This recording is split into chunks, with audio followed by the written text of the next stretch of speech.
Now, as you probably imagine, we've been building up to use these tools we've been developing in our toolbox.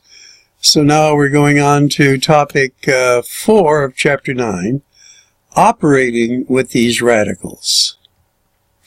And these are our objectives. So, addition and subtraction with radicals.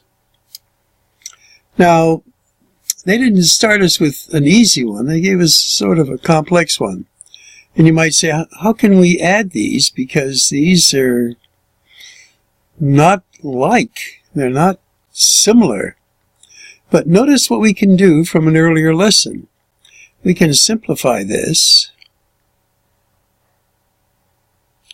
And that's what we're going to do. So set this up like this in your notebook. So you have a strategy if you get one like this. Now we want to find what can we tease this into that's a perfect square factor. And if you said 16, and then the part that's not a perfect square is a 2x. And then over here, we can do 9, this is the perfect square, and we're left with a 2x. So now as we simplify this, this is going to be 4, the square root of 2x, plus 3, the square root of 2x. And now the rule is, if we have radicals that are the same, the square root of 2x, square root of 2x, we just add their coefficient and get 7, the square root of 2x. So that's how we do these. And the little pieces we had from earlier lessons, we now start to include. So let's go on. I'm going to go through these rather quickly because otherwise it'll take too long. Okay, now if you want to try any of these on your own, you're perfectly welcome to, but they should be in your notes. So, we can kind of simplify this mentally. This is going to be 4, the square root of 3. So this is going to end up 2, the square root of 3. So this is the square root of 4 times the square root of 3. The square root of 4 is 2. So I simplified that. Now this is going to be the square root of 9 times the square root of 2. So this will be 3, the square root of 2. And this is going to be the square root of 9 times the square root of 3. So this will be 3, the square root of 3. So we have 2 of the terms that have a similar radical. So we just add the coefficients. So this is going to be 5, the square root of 3, plus 3, the square root of 2. We've simplified that.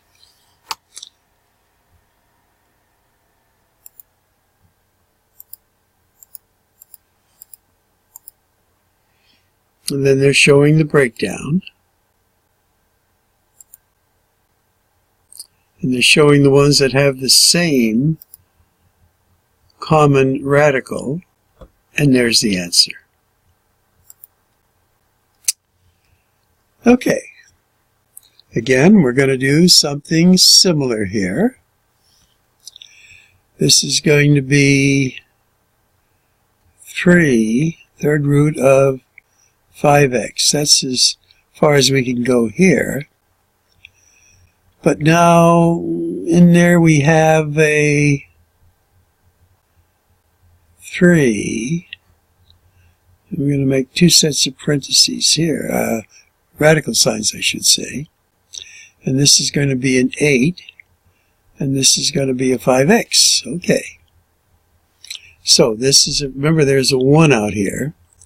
And so we have 1, the cube root of 5x, minus, now the cube root of 8 is 2, and this is the third root of 5x.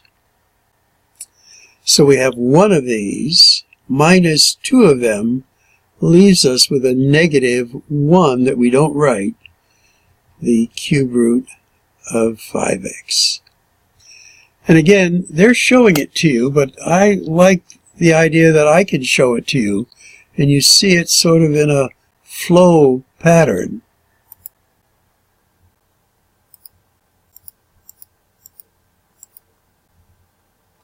There they're teasing it apart, and they end up with this. Okay, sample 1. Now as we look at this, let's see what we have here.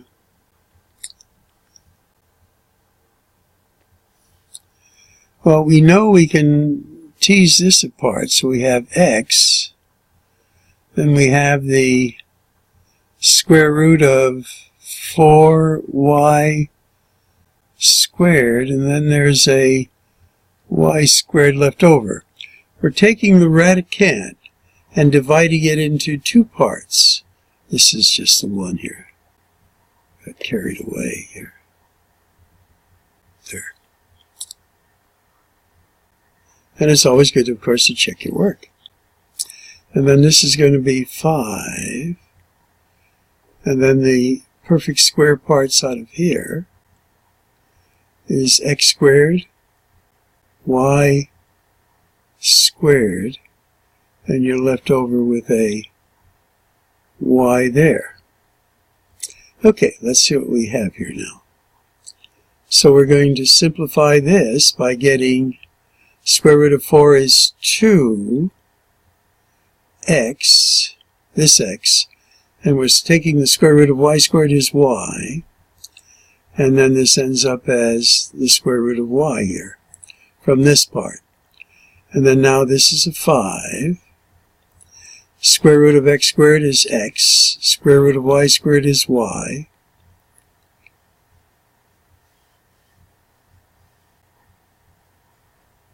And we get the square root of y. So our radicals are alike now, so we can deal with our coefficients that are alike. So we have 2 of these, and then subtract 5 of them, so we're going to left with 3, a negative 3xy, the square root of y. Alright, not too bad, but lots of little tedious things to do.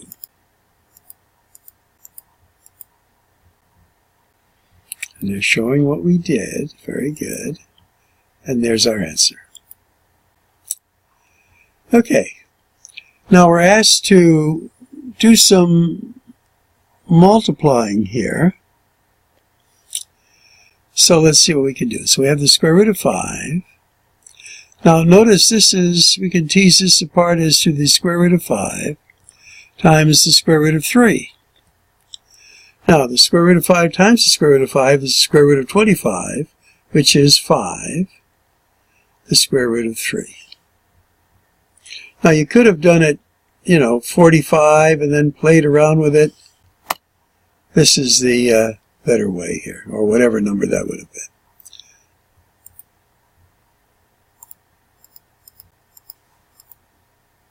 Yeah, they did it that way. That's the way to do it. Okay. Now here, when we are multiplying a radical by a radical, we're just going to do some distribution. So the square root of 7 times the square root of 7 is the square root of 47, 49 I should say, and that is 7. Now the square root, this next one is going to be a negative, and notice what happens. It's the square root of 7. Now this could be teased apart into the square root of 7 times the square root of 2. So can you see you have a 7 squared here? So this becomes 7 minus 7. This one becomes the square root of 49 is 7, the square root of 2. Now you can't add these together, because in order to add it, it would have to have a square root of 2 here, which it doesn't. So this is as far as you can go here.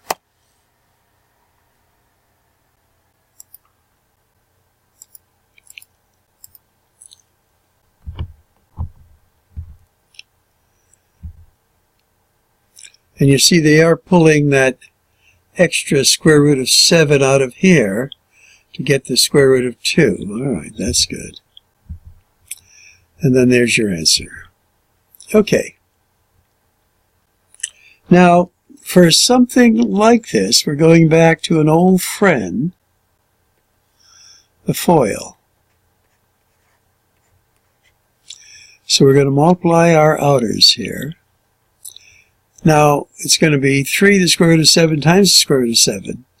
But this becomes the square root of 49, which is 7. And 3 times 7, then, gives you a 21 for our first items here. Now we're going to do the outers. And it's 3 times 3 is 9, the square root of 7. We're going to do our inners. A negative 2, the square root of 7. And we do our last now, a negative 6. Now we have 21 minus 6 gives us a 15. And we have a 9 minus 2 gives us a plus 7, the square root of 7. And there's my answer.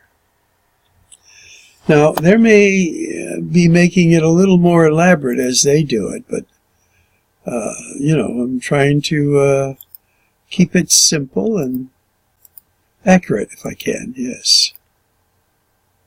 So they're laying it all out of what you do. First, outers, inners, last. Bringing our like terms together here, and there they get the same answer. Okay.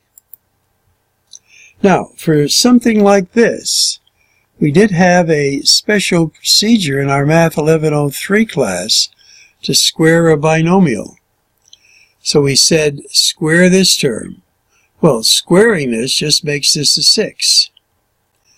Then we are to multiply these two together and double it.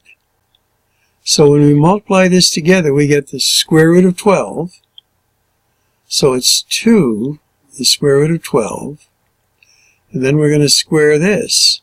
Well, squaring that gives you the square root of 4, which is 2. So we have 6 plus 2 is 8, plus 2, the square root of 12.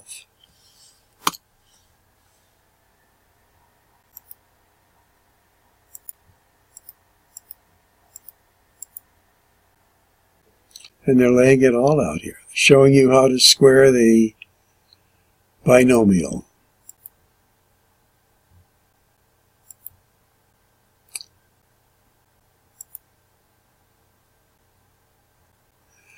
Oh, and I didn't finish something here. I had 8 the square root of 12 here. Well, let me pause here and get this cleaned up here.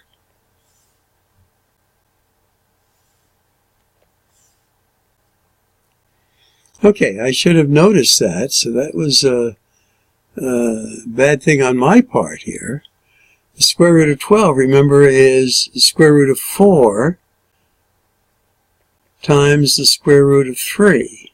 Square root of 4 is 2, so we bring that 2 out, times it by this 2, so you get 8 plus 4, the square root of 3, and there is the final answer. Yeah, I sort of messed up here where I forgot to simplify that square root of 12. I thought I was really so smart here. I'll have to be more careful myself. Okay.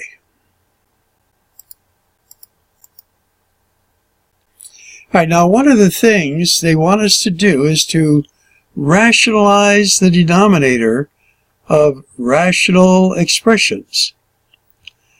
Now, what does that mean? Well, as we look at our denominator here, our denominator is not a perfect square, So that is irrational. So to rationalize this so it becomes a number that's not irrational, we have a certain technique.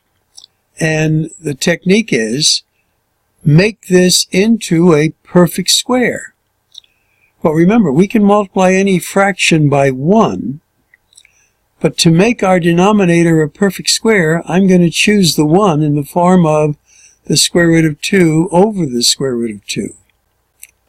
So now this becomes the square root of 10 over the square root of 4, which is 2. So I have rationalized my denominator. Here it's irrational.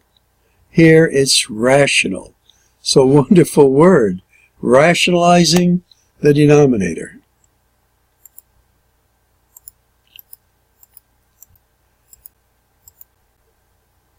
And there you see it.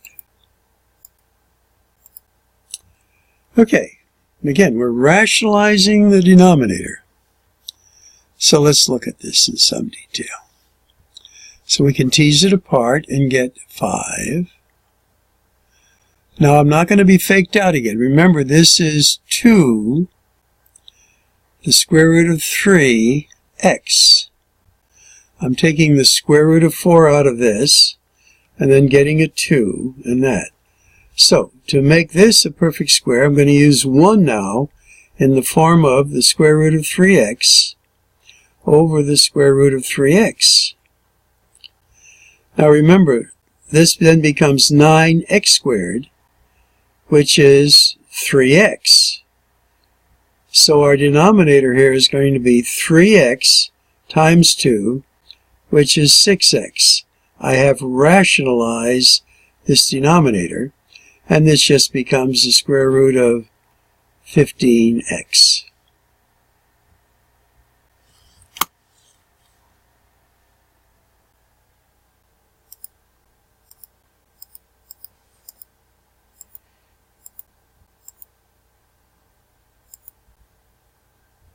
They're doing it a little differently, which is okay. They end up with the same answer. Okay?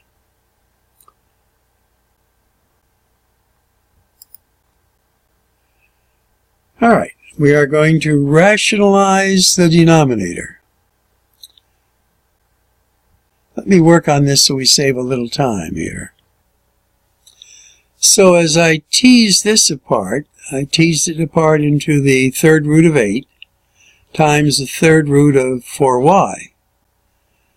And I want to rationalize this. This is going to be just a 2 here.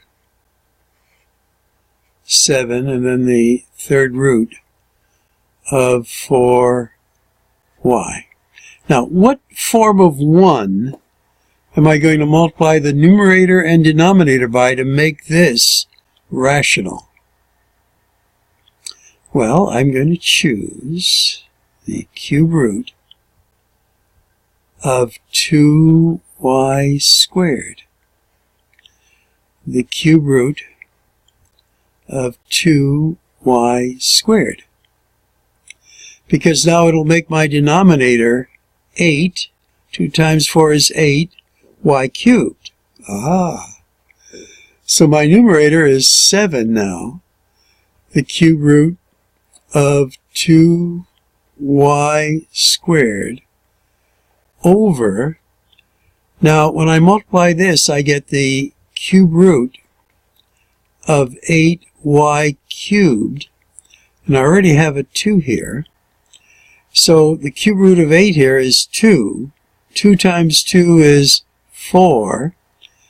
Y cubed becomes a y. And there's my final answer. Now, this tape is going to run a little bit over, but I'm moving along. Remember, if you have any questions on these, you bring it into class and go over it with your tutors or your teacher, if I'm not your teacher.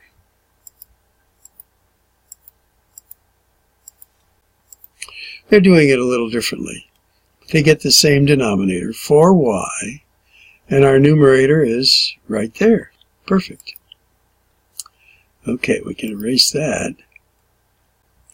Now, sometimes instead of rationalizing the denominator, they may, well, they're still going to do that, but it's not a single number. We're going to use what is called, and I'll show it to you here, what is called the radical conjugate. Let me write that down for you.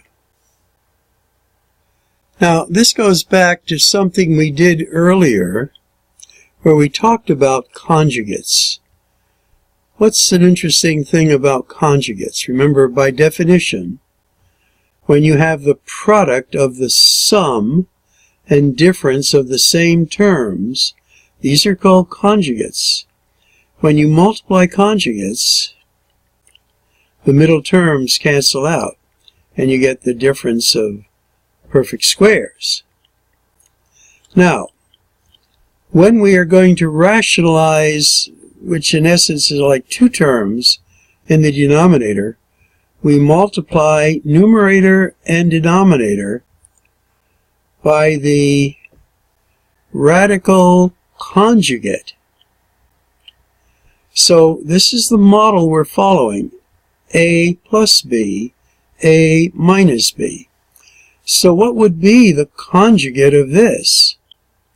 Well, it would be the same terms for the square root of 2, but the opposite sign here. So these are radical conjugates. Now, when we do our denominators, we FOIL it. This is going to be 16. This is going to be minus 2. This is the square root of 4. Minus the square root of 4 is 2. So 16 minus 2 for our denominator will be 14. And then we just FOIL this. This is going to be 8. And then plus 2, the square root of 2. Now, I don't know if you can see it here, but we have a common factor of 2 here. In fact, we see it right here. Let's just write it before we do it this way. So this common factor of 2 here, I can cancel out. 1 there, and goes 7. So our final answer then will be 4 plus the square root of 2 all over 7. And that's our answer.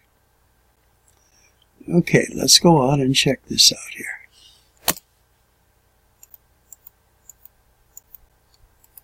There are your conjugates. And notice they didn't really FOIL this here, or distribute that. They're leaving it that way because they're going to factor that out here, and then they end up with this here.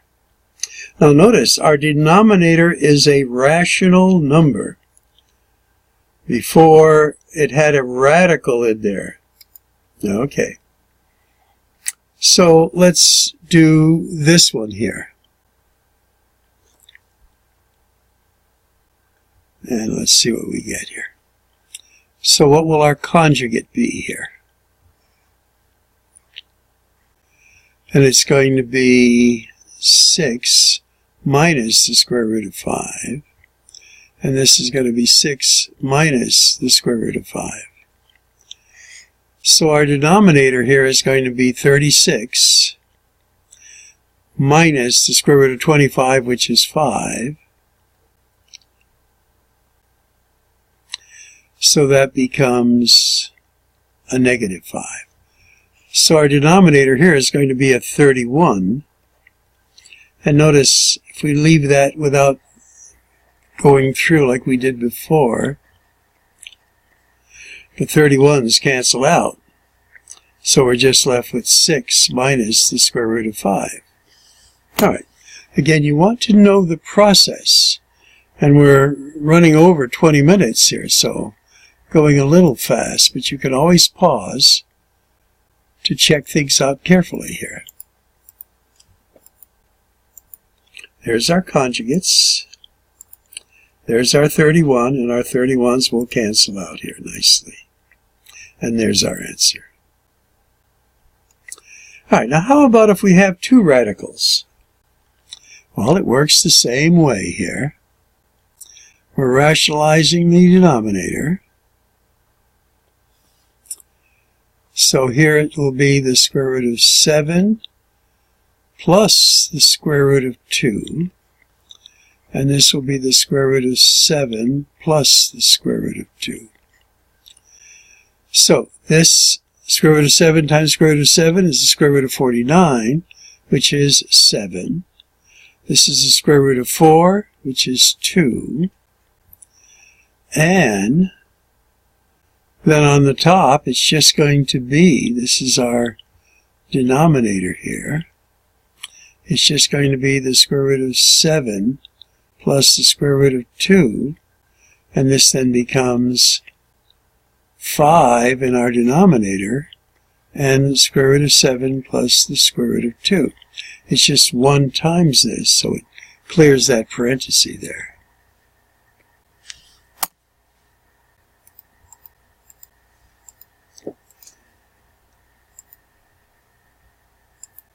And there we have it. All right, so even though it looks tedious or challenging, it's not too bad if you know the procedure.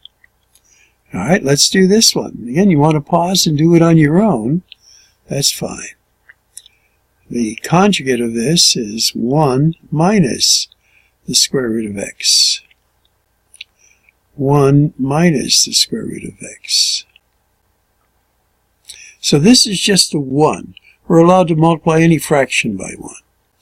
So 1 times 1 is 1. And then this is minus x. And this will be 6 minus 6, the square root of x. And I don't think we can simplify it any more than that. But time will tell. Oh, it looks like we went backwards there.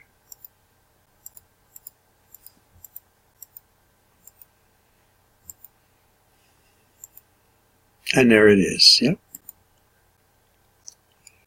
Well, to save time on this, again, what's your conjugate?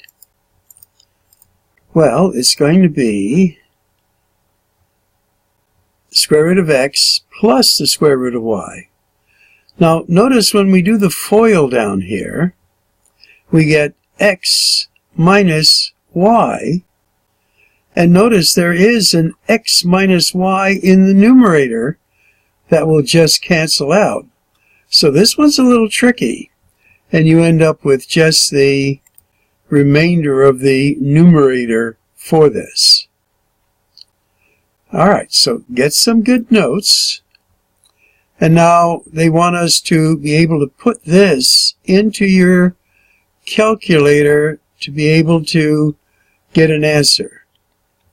So you're going to put 3 plus 2 caret 5, enter, and it looks like this. You're going to round to the nearest 10,000ths. So 1, 2, 3, 4. You go to the 5th place, which is a 3. So we drop all that. And it becomes this, rounded off to 4 decimal places. Now, you can also put this into your calculator and get a value. Use a parenthesis, square root of 2 plus 5, close parenthesis, another parenthesis, square root of 2 minus this. But notice these are conjugates. So, you can get a calculator to check your work. But this, when you do your first, this is going to be 2. This is going to be a negative 25. So your answer here is going to be a negative 23. That's just to check it. You can check to see if you're doing your calculator work properly there.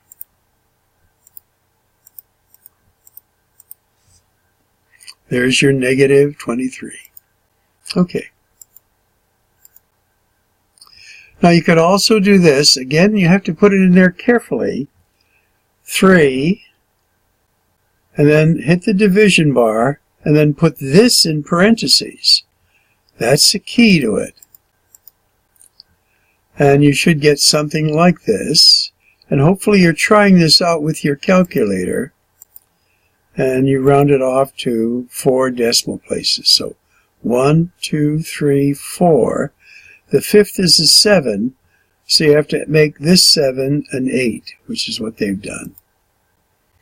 Okay, we're way over time, so we'll skip the practice. You'll have yours to do, but there are the answers should you do any. Okay, we'll wind this up.